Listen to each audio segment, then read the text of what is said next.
La luz mala del Chaco. En la vasta llanura del Gran Chaco, donde el horizonte parece no tener fin y el cielo se funde con la tierra en un resplandor anaranjado al caer la tarde, existe una leyenda que ha viajado de generación en generación entre fogones y silencios. La llaman la luz mala, y quienes han visto su brillo aseguran que no se trata de un simple fenómeno natural, sino de algo que respira con la noche y se alimenta del temor humano. En los campos del norte de Argentina y las zonas chaqueñas de Paraguay, los pobladores hablan en voz baja cuando el tema surge, como si pronunciar su nombre pudiera atraerla. Dicen que aparece cuando el viento se aquieta y los insectos dejan de cantar, como si toda la naturaleza le abriera paso. Es una luz pequeña, a veces azulada, a veces verdosa, que flota a pocos metros del suelo y se desplaza con un movimiento suave y casi consciente. Algunos la comparan con un farol distante, otros con el ojo brillante de un espíritu que observa desde la oscuridad. En las noches sin luna,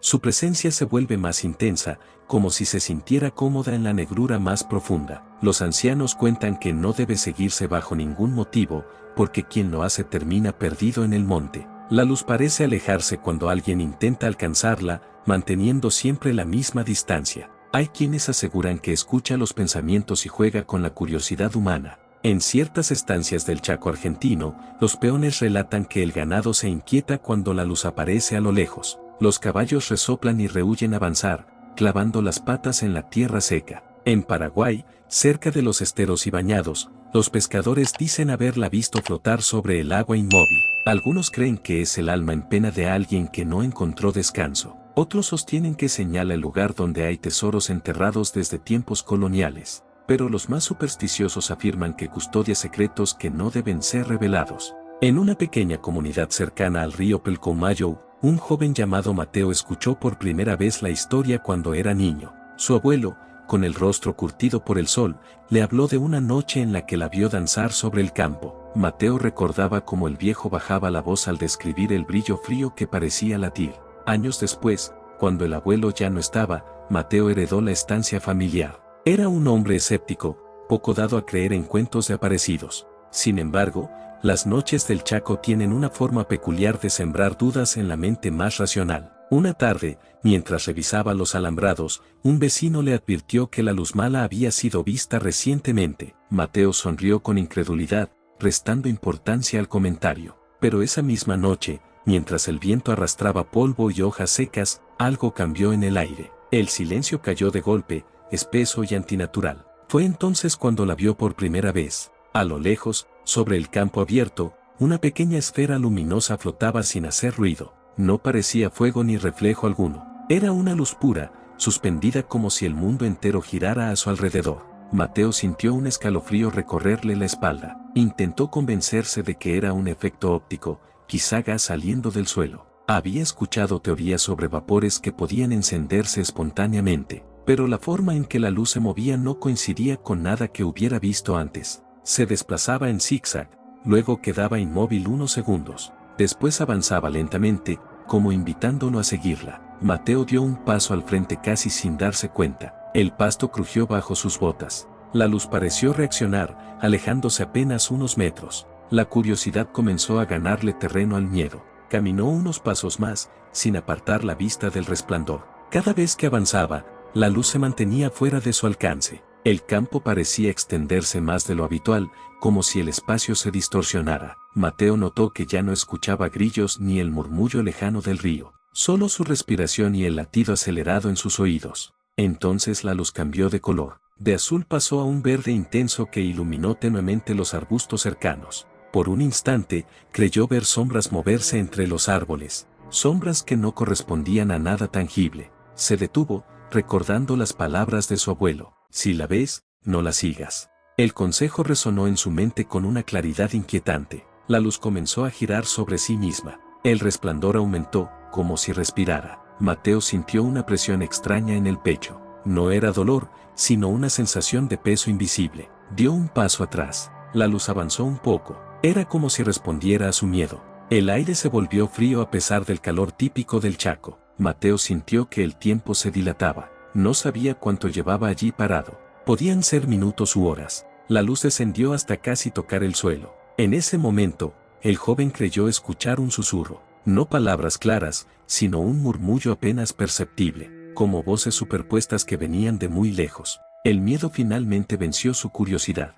Se dio media vuelta y comenzó a caminar de regreso. No corrió, aunque el impulso era fuerte. Sentía que si corría, algo detrás lo perseguiría. La luz permaneció quieta por unos segundos. Luego comenzó a desvanecerse lentamente. El resplandor se redujo hasta convertirse en un punto diminuto, y finalmente desapareció en la oscuridad. Cuando Mateo llegó a la casa, el silencio volvió a romperse con el canto de los insectos. El viento regresó, moviendo las ramas como si nada hubiera ocurrido, pero él sabía que algo había cambiado. No era el mismo hombre incrédulo de antes. Había sentido una presencia que no podía explicar. Al día siguiente, encontró en el campo una pequeña zona donde el pasto estaba chemescado. No había rastros de fuego alrededor, solo ese círculo oscuro en medio de la llanura. Mateo no habló de lo ocurrido con nadie. Sin embargo, comenzó a dejar una vela encendida cada noche junto a la ventana, no como ofrenda, sino como recordatorio. Recordatorio de que hay cosas en el mundo que no buscan ser comprendidas.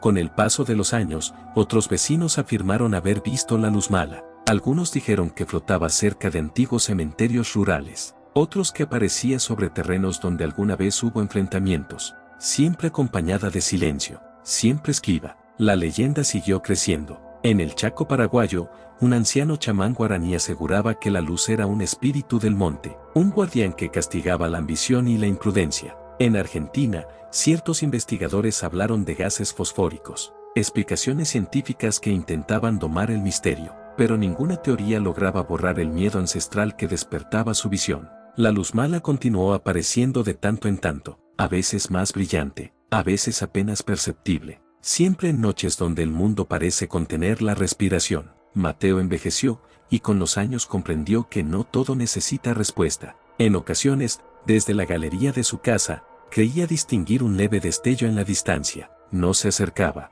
no la llamaba, solo la observaba en silencio. Sabía que la llanura guarda memorias antiguas, memorias que toman forma de luz cuando la oscuridad es absoluta, y mientras el Gran Chaco siga extendiéndose bajo el cielo infinito, la luz mala seguirá danzando sobre sus tierras, como un recordatorio de que la frontera entre lo natural y lo inexplicable es tan frágil como un susurro en la noche. Y así, entre pastizales y sombras, la leyenda continúa viva, brillando suavemente en el corazón de quienes se atreven a mirar hacia la oscuridad. La noticia de que Mateo había visto la luz mala comenzó a expandirse por la región sin que él pronunciara palabra. En los pueblos del Chaco, los silencios hablan más fuerte que cualquier confesión.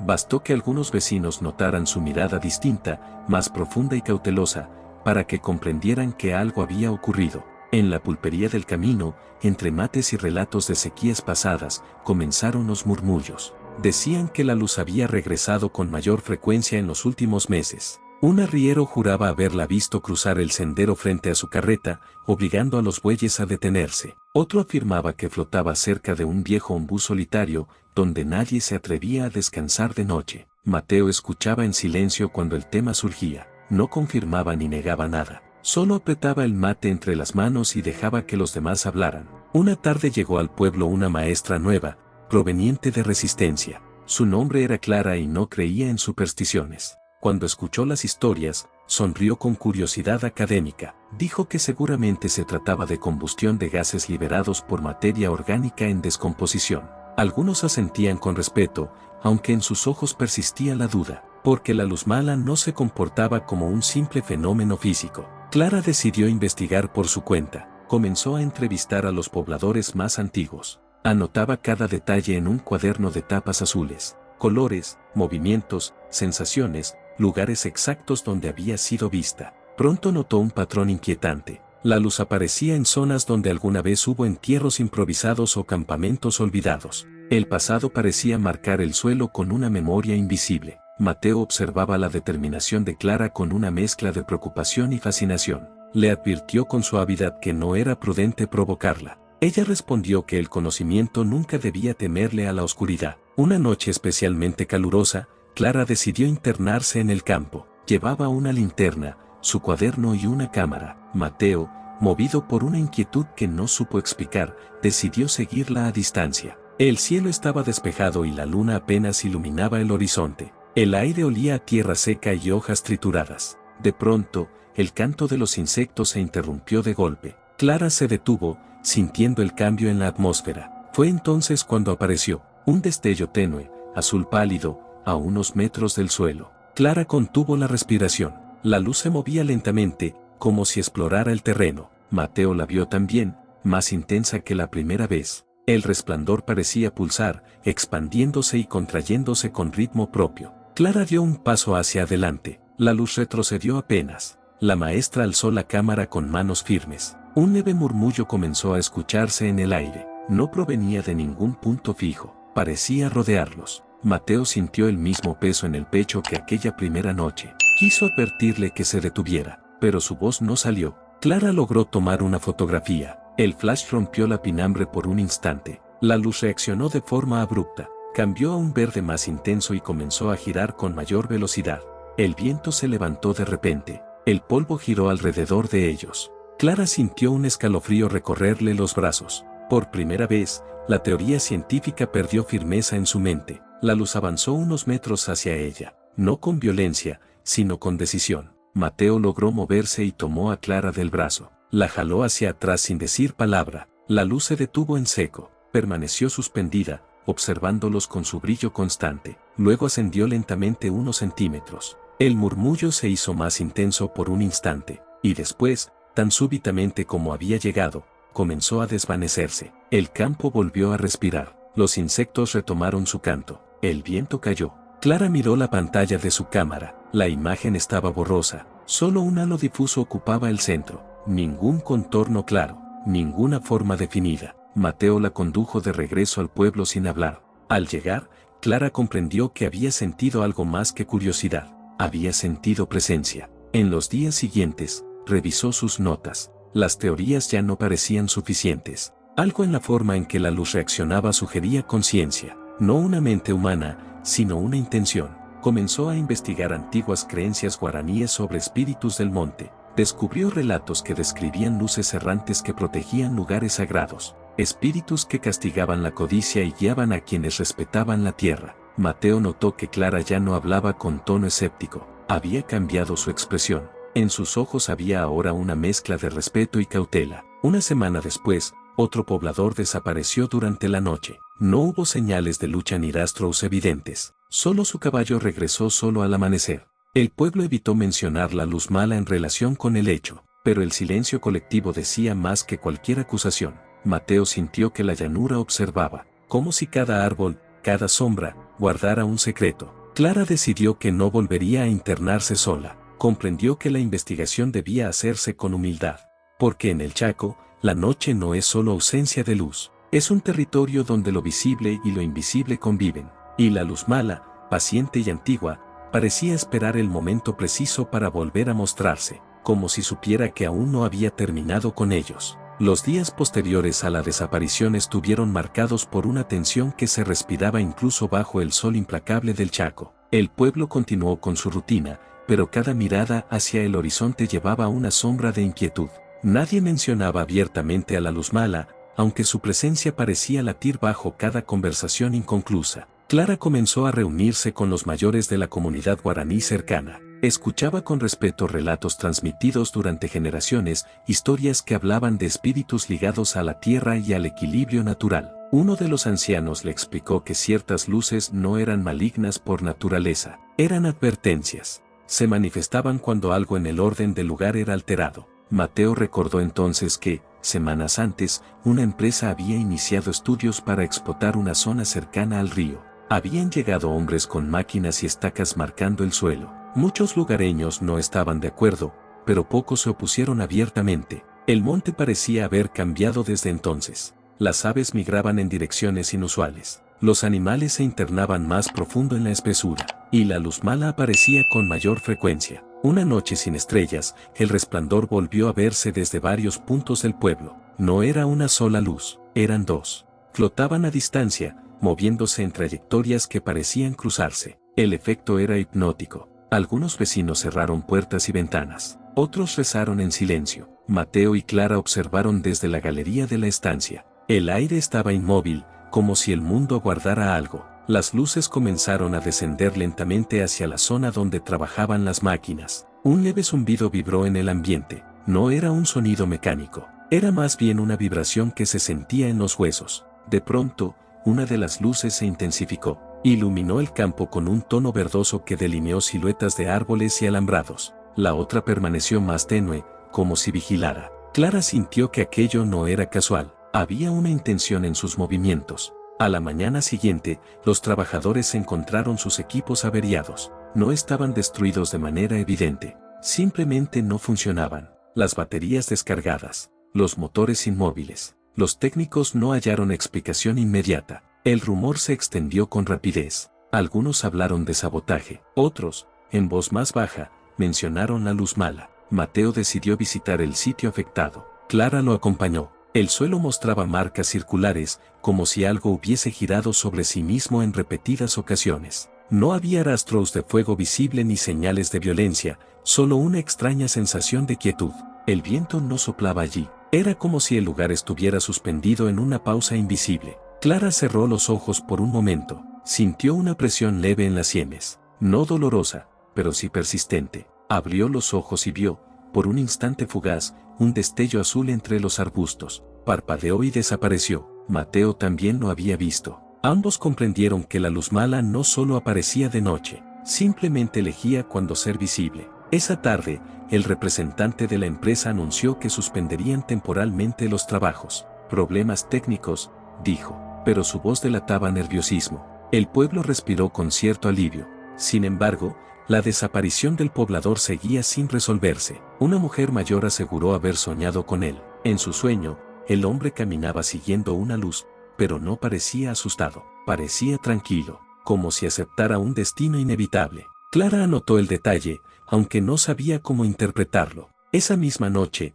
solo una luz apareció en el horizonte. No se movía erráticamente. Flotaba serena, casi inmóvil. Mateo decidió no apartar la mirada. Sintió que debía enfrentar el misterio sin huir. La luz comenzó a acercarse lentamente hacia la estancia. No de forma amenazante, más bien como una presencia que busca ser comprendida. Clara permaneció a su lado. El resplandor iluminó tenuemente el terreno frente a ellos. El color era más azul que verde esta vez. El aire se volvió fresco, a pesar del calor habitual. Mateo dio un paso adelante, no con desafío, sino con respeto. La luz descendió hasta quedar a la altura de sus ojos. No había forma definida. Era energía pura, vibrante. Por un instante, ambos sintieron imágenes cruzar sus pensamientos. Campos antiguos, rostros desconocidos, tierra removida en tiempos lejanos. Una sensación de pérdida. La luz pulsó con mayor intensidad. Luego se elevó suavemente. Giró una vez sobre sí misma, y se desplazó en dirección al río.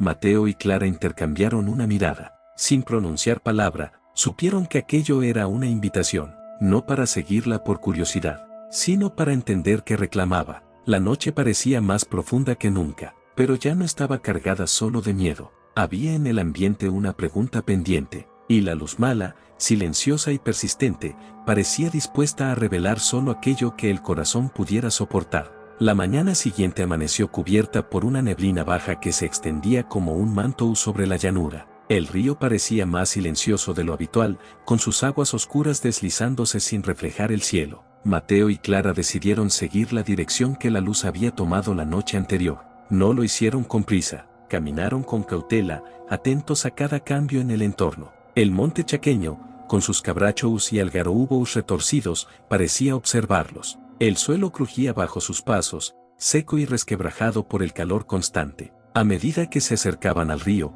el aire se volvía más denso, no pesado, sino cargado de una expectación difícil de describir. Clara llevaba su cuaderno, aunque intuía que esta vez las palabras no serían suficientes. Mateo sostenía un pequeño amuleto que había pertenecido a su abuelo. Nunca había creído en su poder, pero esa mañana lo apretaba con fuerza. Al llegar a una zona más abierta junto al agua, notaron algo extraño. El pasto formaba un círculo amplio, ligeramente inclinado hacia el centro, como si durante mucho tiempo algo hubiese permanecido allí. No había cenizas ni restos visibles, solo una sensación de quietud profunda. Clara sintió un leve cosquilleo en la piel. El silencio era tan absoluto que resultaba casi ensordecedor. De pronto, un destello tenue apareció a pocos metros del suelo. Era la luz mala, pero esta vez no surgía desde la oscuridad de la noche. Flotaba en plena claridad del día, apenas perceptible bajo el sol. Su brillo era más suave, casi translúcido. Mateo contuvo el aliento.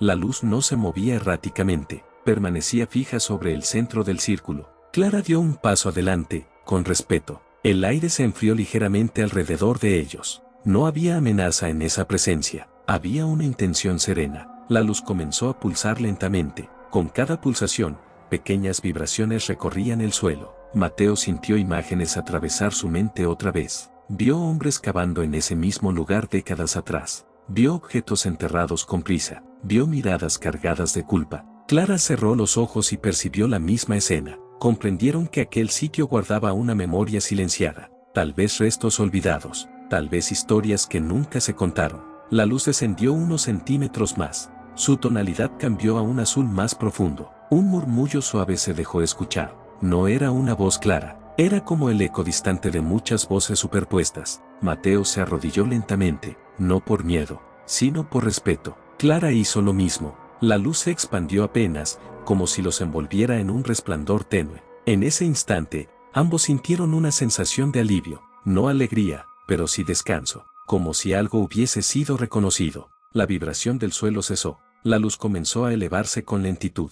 Giró una vez sobre el círculo de pasto inclinado, y luego se desplazó hacia el agua. Flotó unos segundos sobre el río inmóvil. Su reflejo apenas se distinguía en la superficie. Después, con suavidad, se desvaneció en el aire. El sonido del mundo regresó poco a poco. Un ave cantó en la distancia. El viento movió las hojas. Mateo y Clara permanecieron en silencio. Sabían que lo ocurrido no era casual. Ese lugar guardaba algo que debía ser revelado. Con la ayuda de algunos pobladores, regresaron días después. Excavaron con cuidado en el centro del círculo. No hallaron tesoros ni objetos valiosos, pero sí restos antiguos que indicaban un entierro olvidado. Nada explícito ni perturbador a la vista, solo evidencia de que alguien había sido dejado allí sin ceremonia ni recuerdo. El pueblo decidió darle sepultura digna, sin preguntas innecesarias, sin buscar culpables, solo un gesto de reparación. Esa noche, la luz mala no apareció, ni la siguiente. El cielo permaneció oscuro y tranquilo.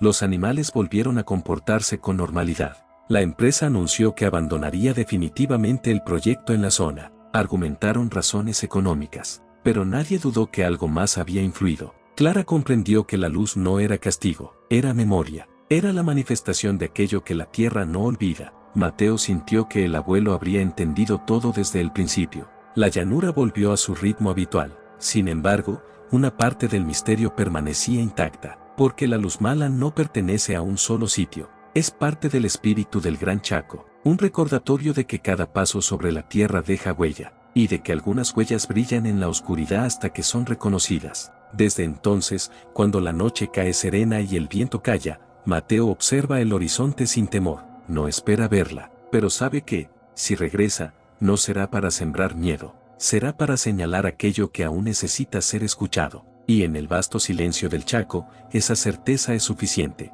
Con el paso de los meses, el pueblo recuperó una calma que parecía más profunda que antes. No era la tranquilidad ingenua de quien ignora el misterio, era una paz nacida del entendimiento. La sepultura digna junto al río se convirtió en un pequeño sitio de respeto. No tenía cruz ostentosa ni inscripción elaborada, solo piedras acomodadas con cuidado y flores silvestres que alguien cambiaba cada tanto. Nadie admitía ser quien las dejaba, pero siempre estaban frescas. Clara decidió permanecer en la región más tiempo del que había planeado. Su cuaderno de tapas azules estaba lleno, aunque sabía que jamás lograría explicar todo con palabras. Había aprendido que no todo fenómeno necesita ser reducido a fórmulas. A veces, comprender implica aceptar límites. Mateo volvió a sus labores diarias con una serenidad distinta. Ya no evitaba mirar el horizonte al anochecer. Tampoco lo hacía con desafío. Simplemente observaba. El cielo del Chaco seguía desplegando atardeceres interminables, rojos intensos que se desvanecían en violetas profundos. Las noches regresaron a su concierto habitual de grillos y aves nocturnas. Durante un largo tiempo, la luz mala no volvió a manifestarse. Algunos comenzaron a pensar que todo había terminado. Otros sabían que el silencio no significa ausencia. Una tarde de tormenta, cuando nubes densas cubrían la llanura, Clara recibió la visita del anciano guaraní. Se sentaron bajo la galería mientras la lluvia golpeaba el techo de chapa. El hombre habló con voz pausada. Dijo que la tierra había sido escuchada, que el equilibrio se había inclinado nuevamente hacia su centro, pero advirtió que la memoria nunca desaparece, solo descansa. Esa noche, después de la tormenta, el aire quedó limpio y fresco. El pueblo entero parecía renovado. Mateo salió a caminar por el campo húmedo. Las estrellas brillaban con intensidad inusual. Cerca del río, un reflejo captó su atención. No era tan brillante como antes. Era una luz pequeña, casi tímida. Flotaba sobre el agua en silencio. Mateo no sintió miedo, tampoco sorpresa, solo una profunda sensación de compañía. La luz permaneció inmóvil unos instantes. Su tono era azul suave, como el primer destello del amanecer. Parecía observarlo. Mateo inclinó levemente la cabeza, no como reverencia, sino como saludo. La luz respondió con un pulso delicado. No había presión en el aire, no había murmullos inquietantes, solo una quietud amable. Clara, que lo había seguido a cierta distancia, también la vio. Sintió que no debía acercarse más. Entendió que aquel momento no era de investigación, era de despedida. La luz se elevó lentamente, subió unos metros, reflejándose en el río oscuro. Luego se desplazó hacia el horizonte. No huyó, no se ocultó abruptamente, simplemente se fue, como quien cumple un ciclo. El cielo pareció absorber su brillo, y la noche continuó intacta. Desde entonces, la luz mala no volvió a mostrarse en el pueblo, al menos no de forma visible. Pero algo había cambiado en la manera en que los habitantes miraban su entorno. El monte dejó de ser solo paisaje, se convirtió en memoria viva. Las historias comenzaron a contarse con menos temor y más respeto. Los niños escuchaban atentos alrededor del fuego, ya no como advertencia aterradora, sino como enseñanza. Clara finalmente escribió un relato que nunca publicó. Decidió guardarlo como testimonio personal. Entendió que algunas verdades pertenecen al lugar que las vio nacer. Mateo envejeció con la serenidad de quien ha mirado lo inexplicable sin perderse en él. A veces, en noches especialmente quietas, cree distinguir un destello lejano. No sabe si es recuerdo o realidad, pero sonríe de la misma forma, porque comprendió que la luz mala no es simple amenaza, es eco. Es la voz de la tierra cuando algo queda inconcluso. En el vasto territorio del Gran Chaco, donde el viento dibuja formas invisibles sobre la llanura, la leyenda continúa respirando, no como un cuento de terror, sino como advertencia suave. Cada generación añade matices a la historia. Algunos hablan de luces múltiples, otros de una sola esfera brillante, pero todos coinciden en lo esencial. La luz mala aparece cuando la memoria necesita ser atendida, cuando la tierra reclama equilibrio, cuando el olvido pesa demasiado. El río sigue fluyendo con su ritmo paciente, los cabrachos siguen firmes ante el sol implacable, y el horizonte continúa extendiéndose sin límites. La leyenda vive en ese espacio inmenso, en el silencio que antecede a un destello, en la pausa del viento antes de cambiar de dirección. Tal vez algún día vuelva a manifestarse con intensidad, tal vez permanezca invisible durante décadas. Pero mientras el Chaco conserve su vastedad y su historia enterrada bajo capas de tiempo, la posibilidad de su brillo seguirá latente, porque hay luces que no buscan asustar, buscan recordar, y en el corazón profundo de la llanura, donde la noche parece infinita, siempre habrá lugar para un resplandor que flote suavemente sobre la oscuridad. Así concluye esta etapa del misterio, no con una explicación definitiva, sino con la certeza de que algunas historias no necesitan final cerrado, solo continuidad. Como la luz que danza, se apaga y vuelve, eterna en su silencio. Y en cada rincón del Chaco donde el cielo besa la tierra, queda la promesa de que, si alguna vez el equilibrio se rompe de nuevo, un destello azul o verde volverá a surgir, recordando a todos que la memoria del mundo jamás deja de brillar. Si te gustan mis videos, suscríbete a mi canal y da like, y comparte mis videos con tus amigos o conocidos, y activa la campanita para que YouTube te avise cada vez que suba un nuevo video.